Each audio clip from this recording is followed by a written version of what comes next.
দর্শক, আপনাদের একটা জিনিস আজকে দেখাতে চাই আমি। এই যে দেখুন রাস্তা, এটা হলো উপজেলা সাব রেজিস্ট্রি অফিসের যেখানে দলিল লেখক গুণ বসেন, সেখান থেকে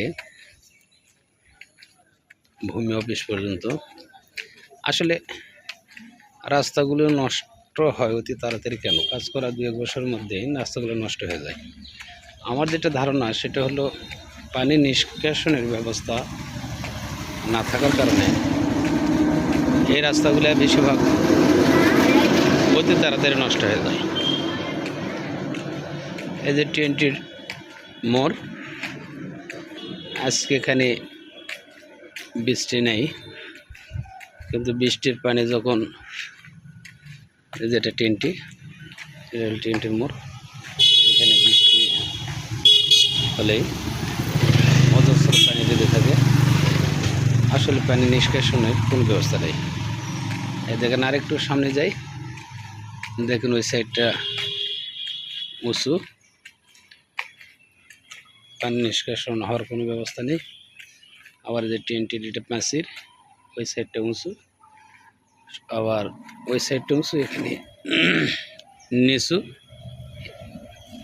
এখানে পানি বেশি জমাট বেঁধে থাকে এবং 2 দিন 3 দিন 4 দিন 5 দিন থাকার পর জলীয় বাষ্প অথবা এমনি এমনি পানিটা শুকে গেলে তারপরে এখান থেকে পানি পড়ে যায়। তো আমি বিশেষ করে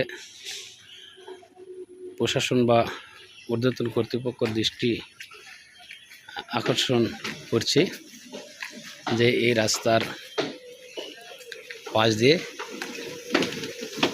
একটি পানি নিষ্কাশন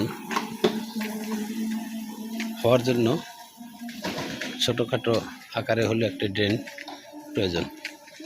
যেখানে একটা কালভার্ট দেখা যাচ্ছে, কিন্তু কালভার্টের এই মুখো বাঁধা এবং এই মুখো ভরাট।